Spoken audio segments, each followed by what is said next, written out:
Hi, I'm JJ, and you're listening to Microphone Munchies, food for thought that'll get you hungry for more.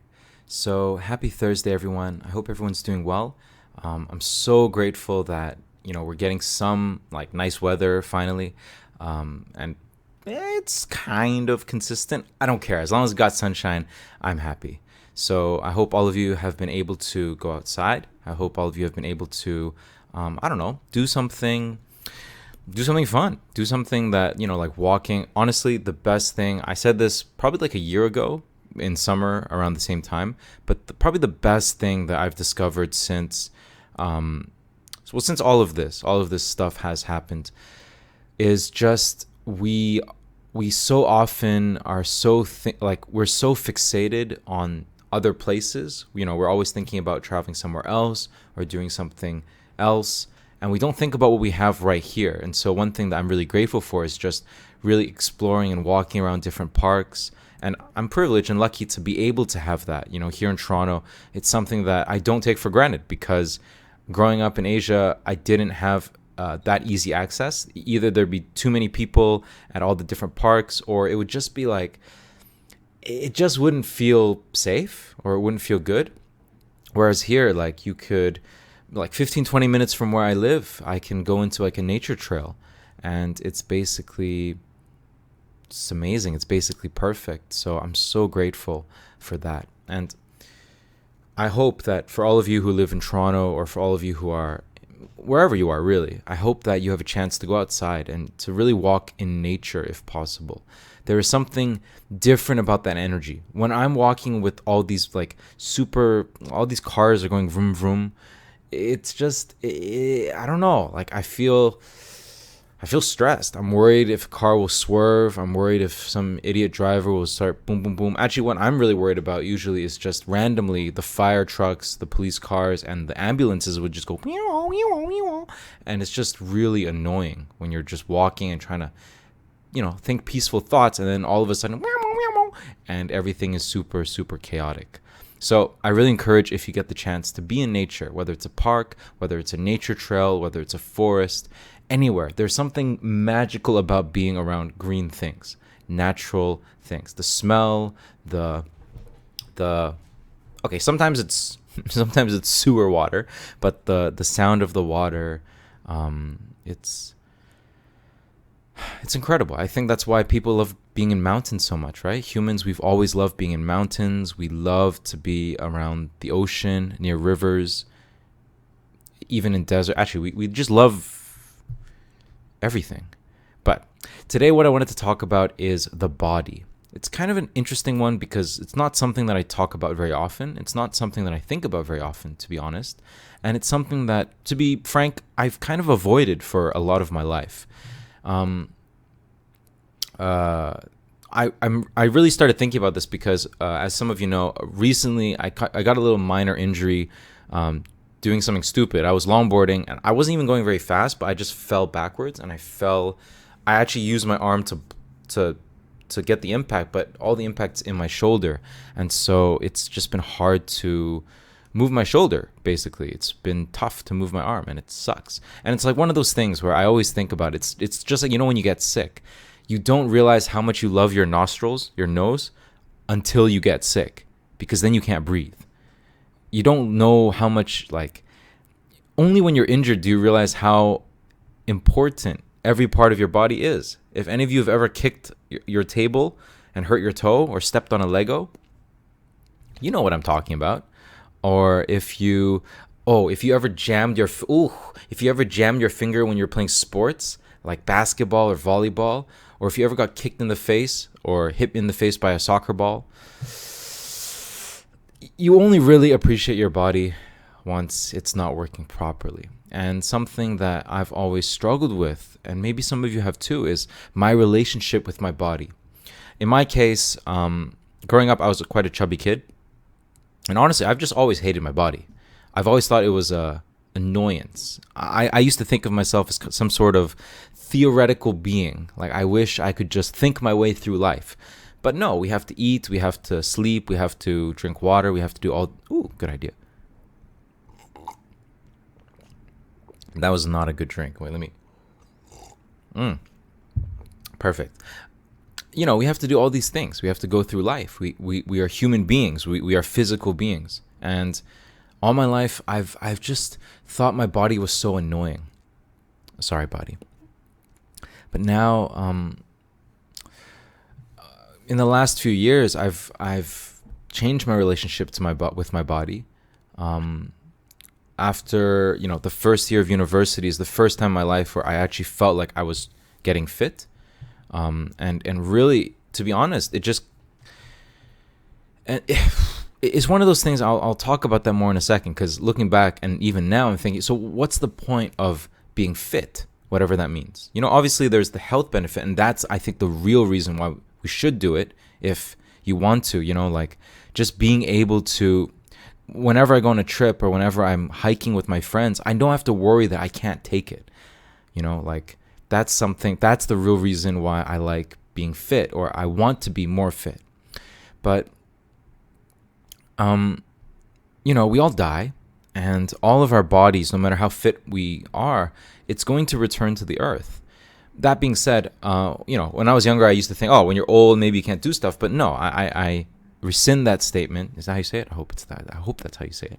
I take that statement back, because I've seen really amazing athletes who are well in their 60s, 70s, 80s, even 90s, with muscles that would make mine cry in shame. And it's incredible. I think that you can always be fit your whole life. It's just that there is a time where things will catch up to us. It could be age, it could be diseases, could be things that are genetic, and it just could be life. Like I said, one day we're gonna die, and when we die, we can't take our bodies with us. No matter how beautiful, how perfect, how sculpted, how toned, how muscular, doesn't matter. And yet, I think about it. Well, back in university, it was the first time I ever became fit. And to be honest, one thing that I wish I knew before is that, and maybe this is like most things in life, there's no magic formula. There's no secret. I tried all these different things. Like I tried dieting like this. I tried dieting like that. I tried to just stop eating, which was a terrible idea. I got really cranky. And there's no secret to it. It just takes consistent time, practice. For me, in my case, anyway, it just came down to being more mindful of portions. I didn't realize that I was just eating ginormous portions. And I thought that if I exercised, I deserved to treat myself. But when I treat myself, it would be even worse. It would just I'd still get muscle, but it would be hidden under, a greater layer of fat. And so for me, it came down to not necessarily counting calories like every detail, but looking at the macros, making sure that I'm getting my portion sizing correct, making sure I don't feel like I'm stuffed. As a kid, I always thought that's what full meant. I thought being full meant feeling like you were about to die. But now I realize being full just means, you're not hungry anymore. You're satiated. Or that old idea, like 70% of full. And as a kid, it was tough. As a kid, I thought if I was at a buffet, I had to eat everything. It was a challenge. And so I had this really weird relationship with myself and with food. In terms of myself and with food and my body, I would always, because I didn't like myself, that's kind of where it comes down to. Because I didn't like myself, I wanted to make myself invisible. And in a strange way, my way of making myself invisible was to eat more. Because if I was chubby, then no one would look at me, right? Like that's kind of how I thought of it. And that's kind of a weird way to think of it. But that's it. Like I always had an excuse, a ready-made excuse in my mind not to talk to people. I would just think, oh no, I'm just, I'm too scared to go outside, so I'm just gonna stay home and eat more or something. And I would just eat when I was bored. I wasn't even hungry. I was just, I craved stimulation, because if I wasn't stimulated, I would start thinking, and if I started thinking, I would realize how much I didn't like myself. And that was it. There's a saying, I think it's Blaise Pascal. He said that all of mankind's troubles stems down to our inability to sit alone in a room. And I really agree with that, because when you're alone with yourself, when there's no distractions, no phones, no friends, no anything. You really see who you are. You see your relationship with yourself, the kind of thoughts that you have in your head, and you just see whether or not you really enjoy life or whether or not you are constantly trying to get something that you think will make you happy but might not.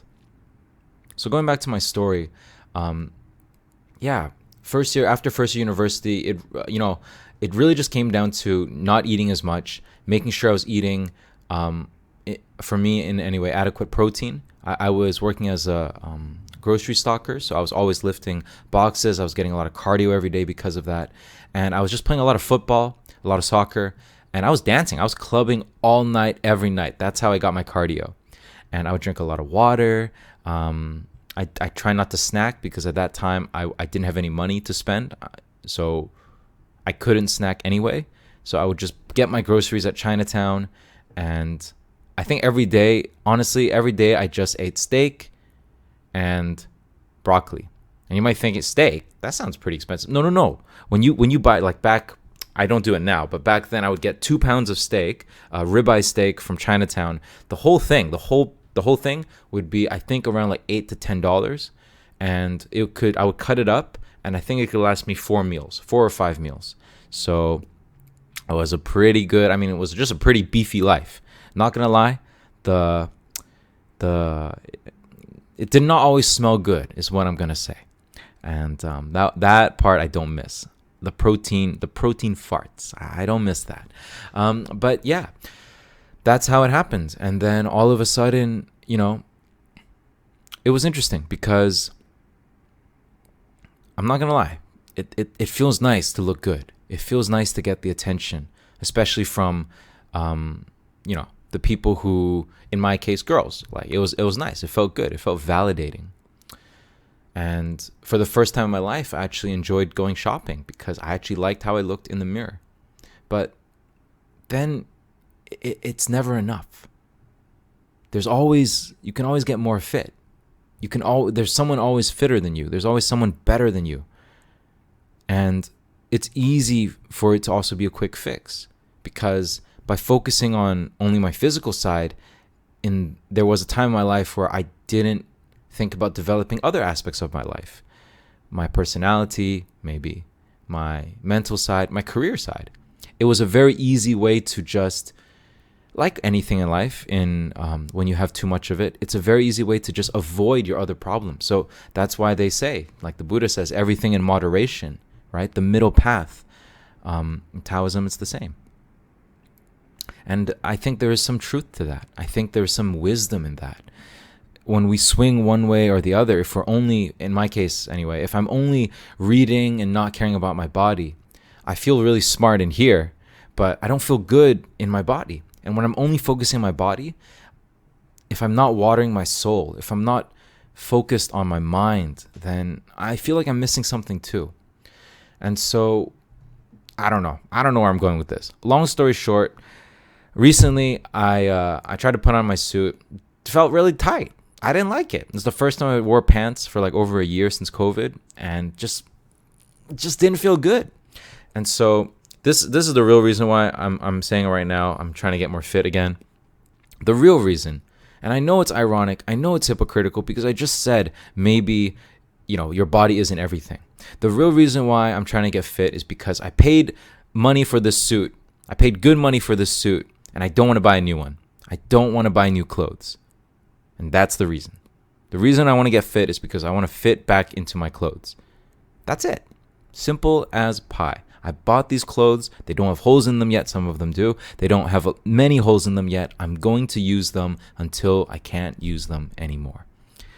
That's just how I roll. But going back to it in a real way, well, yeah, if any of you have ever struggled with that, it's a process. If you struggle with your weight or your body or the way you look or the way you feel, it's really a process. And no amount of validation will ever make you validate yourself. That has to come from within.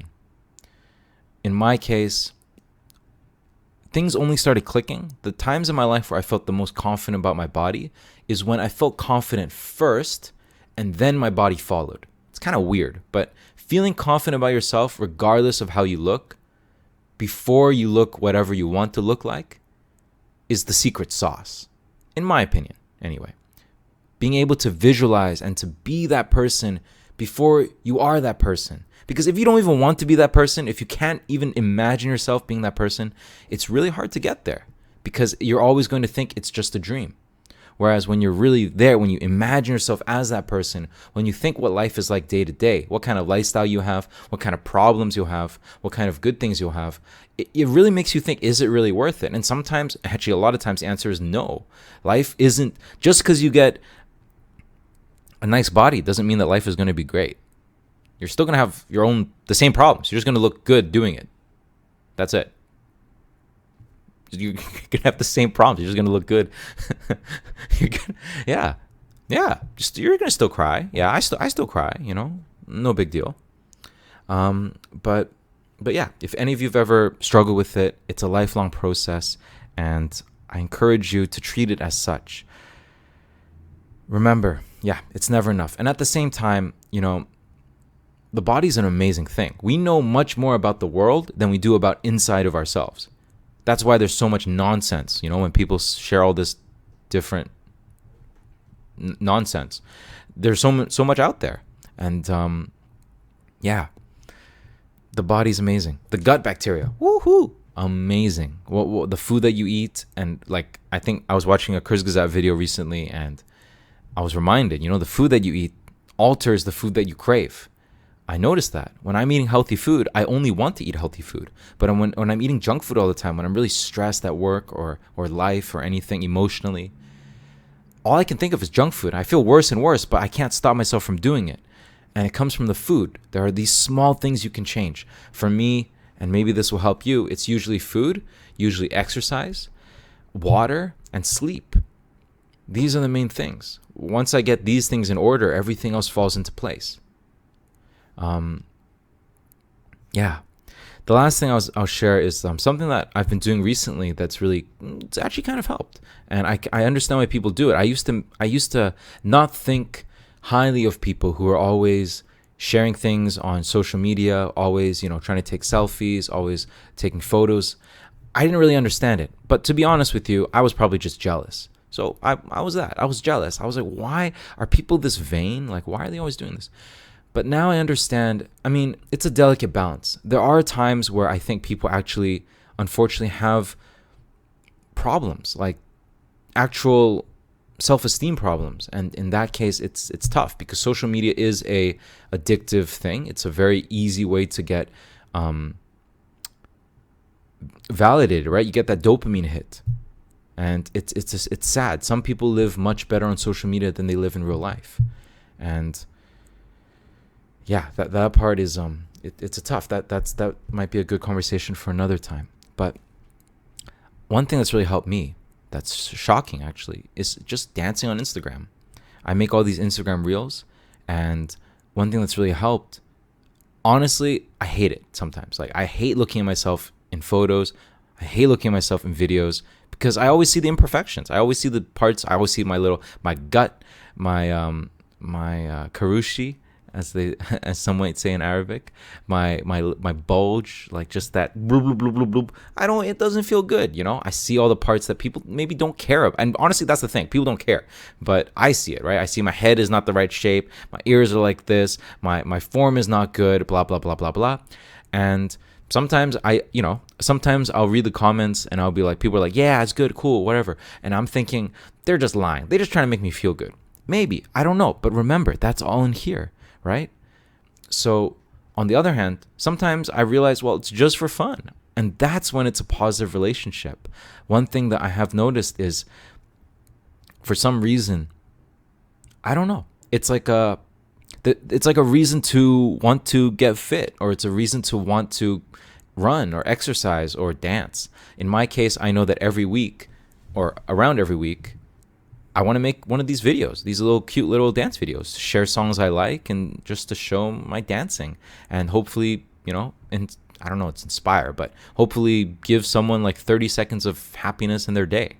That's it. In my case, the real reason is because, like I said before, I want Arsenal to win, and so this is my way of giving good energy into the universe, into the Arsenal universe.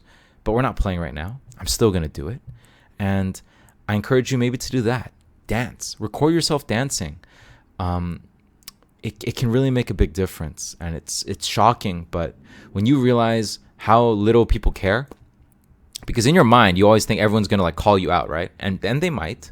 It's happened. But never in my life have I ever been bullied for the way I look, the way I bully myself. And so that's something that I encourage you to come to grips with. It's not going to happen overnight, but slowly, step by step, and you don't know. Do you feel good because you look good, or do you look good because you feel good? It's one of those kind of things. So I encourage all of you just to take care of yourself and to realize that your physical health, your mental health, spiritual, emotional, all of this stuff, it's all linked. There's an idea from Chinese culture that when different parts of your body hurt, they correspond to emotional problems. I think that's also in Vedic medicine as well. I don't know enough about that, but I remember as a kid, my mom would always say, if your shoulders are hurting, it's probably because you feel like you got too much responsibility. If your neck is really tight, really sore, maybe it's because you're not being honest, you're not saying the truth, all this kind of stuff. Anyway, I've rambled far long enough. Thank you so much for listening. Everyone, have a great week, a great day, and I'll catch you next time. That's JJ, out.